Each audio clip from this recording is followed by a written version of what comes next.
சிம்ம ராசிக்கு 2025 அக்டோபர் எப்படி இருக்கும் பாருங்க. ராசியில் சுக்கிரன், கேது, 2ஆம் பாவத்தில் சூரியன், 3ஆம் பாவத்தில் புதன், செவ்வாய், அஷ்டமத்தில் சனி. அலைச்சல்கள் அதிகமாக இருக்கும். வெறும் குரு பகவான் பணத்தை கொடுப்பார், பணம் வந்தால் மன நிம்மதி வந்துடும் அப்படின்னு சொல்கிறது சரியில்லையா?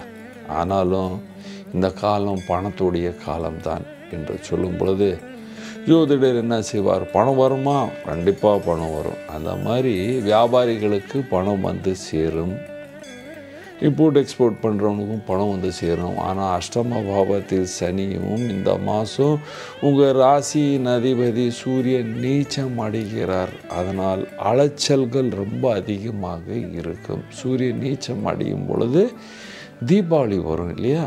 அலைச்சல்கள் அதிகம். ஆனால் தைரியமாக நீங்கள் எல்லா வேலையும் செய்து முடிப்பீர்கள். நீங்கள் அரசியலில் இருந்தால் இந்த மாதம் நல்லாவே இருக்கும், மன நிம்மதி இருக்கும் என்று சொல்லலாம். ஆனால் தன்னுடைய ஆரோக்கியத்தை கவனிக்க வேண்டும்.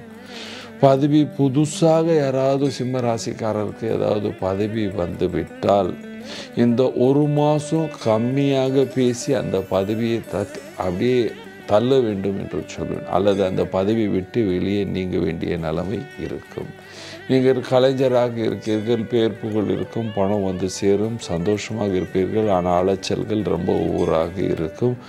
வீட்டிலோ வெளியூரில் தூங்கும் பொழுது கொசுவிலிருந்து தப்பிக்க வேண்டும். ஏனென்றால் அஷ்டமத்தில் சனி இருக்கும் பொழுது மலேரியா, டைஃபாய்டு வர்றதுக்கு வாய்ப்புகள் உருவாகும்.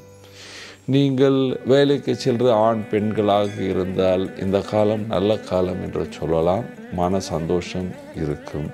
வீட்டில் இருக்கிற எல்லா வயதானவர்களுக்கு இந்த காலம் நல்ல காலம். ஆனால் கொசு இதிலேருந்து ப்ரொடெக்ட் பண்ணி இருங்க. நீங்கள் ஸ்டூடெண்ட்டாக இருக்கிறீர்கள், இந்த மாதம் 2ஆம் பாவத்தில் வீணாக எங்கேயும் சுற்றக்கூடாது, அல்லது காலில் ஏதாவது அடி வாங்கிறதுக்கு வாய்ப்புகள் உள்ளன. நேர்களே, இந்த சிம்மராசிக்காரர்கள் செய்ய வேண்டிய பரிகாரம். பகவான் சூரியனை தினமும் கும்பிட வேண்டும். ஆதித்ய ஹிருதய ஸ்தோத்திரம் படிக்க வேண்டும். சிவன் ஆலயம் சென்று பகவான் சிவனுக்கு அபிஷேகம் செய்ய வேண்டும். அபிஷேகம் பால், தண்ணீர், கரும்பு ஜூஸால் அபிஷேகம் செய்து கொண்டு வந்தால் அலைச்சல்கள் குறைஞ்சி சந்தோஷமாக சுகமாக வாழ்வீர்கள். நன்றி, வணக்கம்.